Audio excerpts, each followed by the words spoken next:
Okay. I want to thank everybody for coming tonight to CFI Indiana to celebrate National Day of Reason. This is the alternative to the National Day of Prayer, which is being held throughout the country, and there was a celebration of National Day of Prayer at the State House in Indiana this afternoon, I understand. The purpose of the National Day of Reason is to celebrate reason, a concept all Americans can support, and to raise public awareness about the persistent threat to religious liberty posed by government intrusion into private sphere of worship.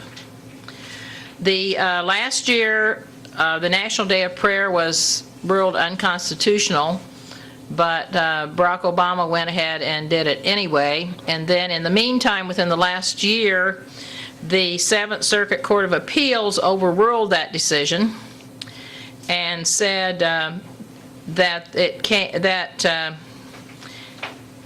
people that tried to bring the suit didn't have standing and some other things like that. So that's the latest on the legality of that.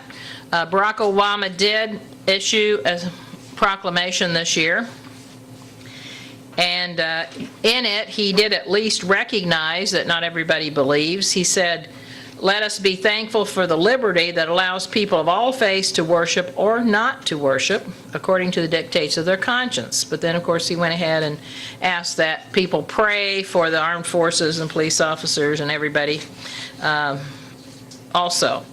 One development is that Pete Stark, who is the only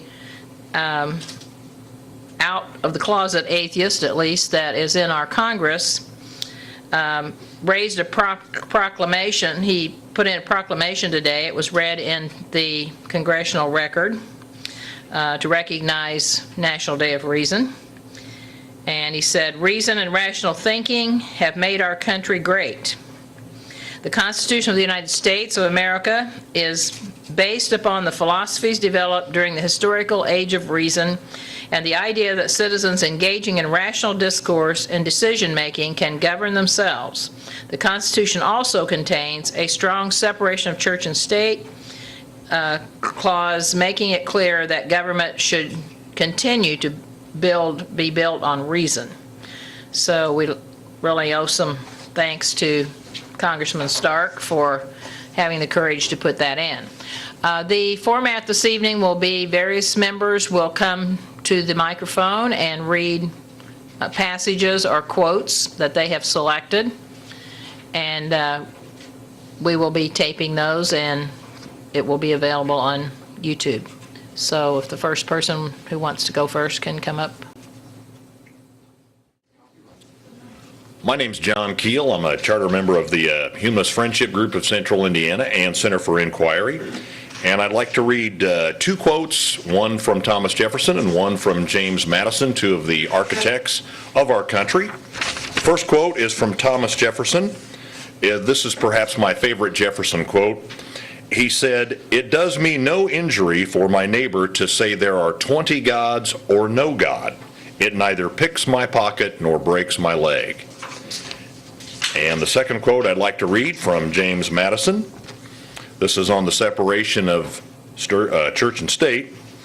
He said, quote, "The purpose of the separation of church and state is to keep forever from these shores the ceaseless strife that has soaked the soil of Europe with blood for centuries." I'm Craig Gosling, and member of CFI Indianapolis for 4 years now. And I'd like to read a few short quotes from Jefferson concerning the separation of church and state.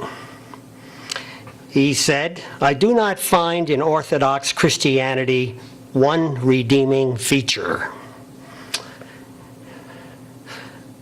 In every country and every age, the priest has been hostile to liberty." And the last one is going to be concerning an event that may be happening this month, about an apocalypse, the end of the earth, and that's this month in May, I believe, sometime. There is a group that believes this. This is what Thomas Jefferson said in a letter to John Adams. It is between 50 and 60 years since I read it, The Apocalypse, and I then considered it merely the ravings of a maniac, no more worthy or capable of explanation than the incoherences of our own nightly dreams. Hi, Steve Dewar. I'm the volunteer here at the Center for Inquiry, Indiana. I have a couple of quotes I'd like to read. The presence of those seeking the truth is infinitely to be preferred to the presence of those who think they've found it. Terry Pratchett. The essence of Christianity is told us in the Garden of Eden history. The fruit that was forbidden was on the tree of knowledge. The subtext is, all the suffering you have is because you wanted to find out what was going on. Frank Zappa. My name is Mariette. I'm a friend of the center, and I have some quotations from Mahatma Gandhi. Whatever you do will be insignificant, but it is very important that you do it. You must be the change you want to see in the world. Honest differences are often a healthy sign of progress.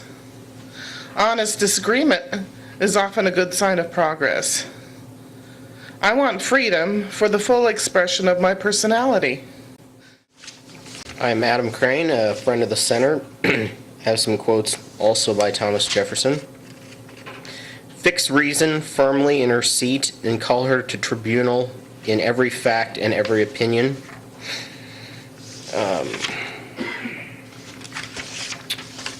Man, once surrendering his reason, has no remaining guard against absurdities. The most monstrous, and like a ship without a rudder, is the sport of every wind.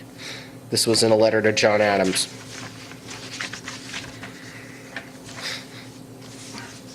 This was about his presidency. The clergy believe that any portion of power confided to me will be exerted in opposition to their schemes, and they believe rightly, for I have sworn upon the altar of God eternal hostility against every form of tyranny over the mind of man. But this is all they have to fear from me, and enough too in their opinions. And ridicule is the only weapon which can be used against unintelligible propositions. Ideas must be distinct before reason can act upon them, and no man ever had a distinct idea of the Trinity. It is the mere abracadabra of the mountebanks calling themselves the priests of Jesus. I'm Reba Boyd Wooden. I'm the executive director here at Center for Inquiry, Indiana, and Robert Ingersoll is one of my big favorites, and I'm going to read something from Robert Ingersoll. If abuses are destroyed, man must destroy them. If slaves are freed, man must free them. If new truths are discovered, man must discover them. If the naked are clothed, if the hungry are fed, if justice is done, if labor is rewarded, if superstition is driven from the mind, if the defenseless are protected, and if the right finally triumphs, all must be the work of man. The grand victories of the future must be won by man and by man alone. Man must learn to rely on himself. Reading Bibles will not protect him from the blasts of winter, but houses, fire, and clothing will. To prevent famine, no plow is worth 1,000,000 sermons, and even patent medicines will cure more diseases than all the prayers uttered since the world began. I prefer to make no being responsible. I prefer to say, if the naked are clothed, man must clothe them. If the hungry are fed, man must feed them. I prefer to rely on human endeavor, upon human intelligence, upon the heart and brain of man. There is no evidence that God ever interfered in the affairs of man. The hand of earth is stretched uselessly towards heaven. From the clouds there comes no help. In vain the shipwrecked cry to God. In vain the imprisoned ask for liberty and light. The world moves on. The heavens are deaf, dumb, and blind. The frost freezes, the fire burns, slander smites, the wrong triumphs, the good suffer, and prayer dies upon the lips of faith. Okay, I'm going to lighten things up a bit. These have two quotes, both from the same person. Remember, Jesus would rather constantly shame gays than let orphans have a family. I'm disappointed that my own Catholic Church has decided that capital punishment is wrong, which is pretty hypocritical if you think about it, because they wouldn't even have a religion if it wasn't for capital punishment. Stephen Colbert. I'd like to continue in Steve's humorous vein, a little levity. This is a quote from Ricky Gervais of The Office, the actor and British comedian. He says, "Living an honest life, for that you need the truth."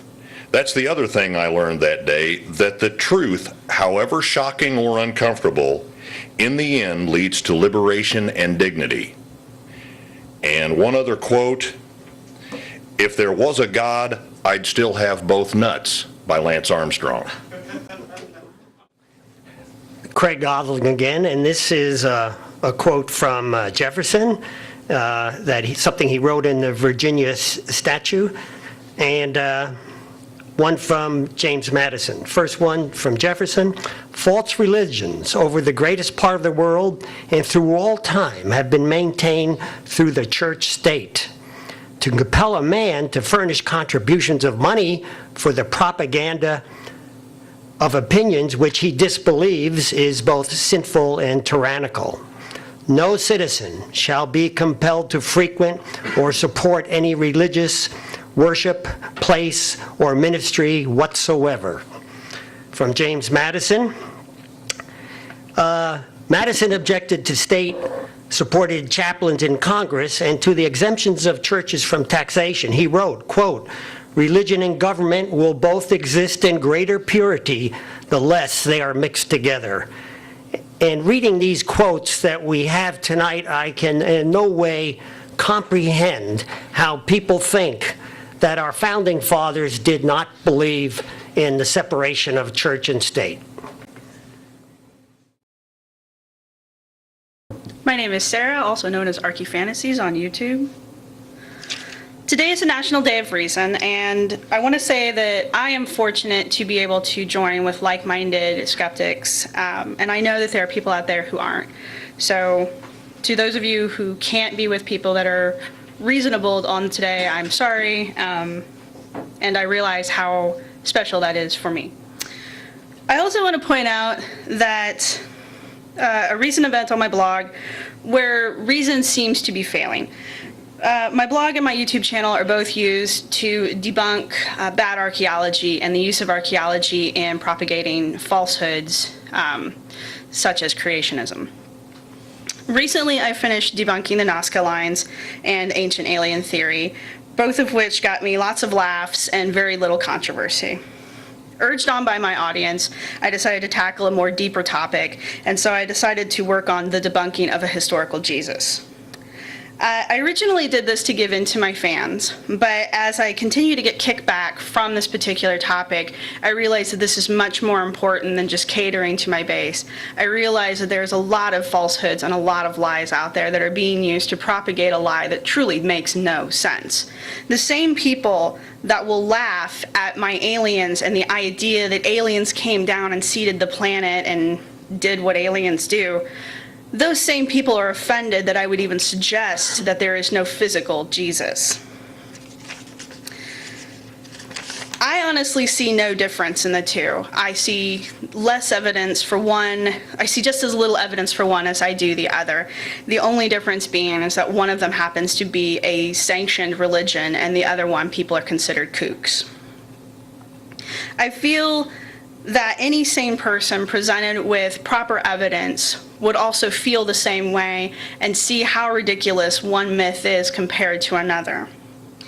I also think that if your faith is so weak that it can be challenged by me questioning if there was an actual physical Jesus, that perhaps your faith isn't as strong as you think it is, and perhaps in your mind somewhere there is still a piece of you that is capable of reason.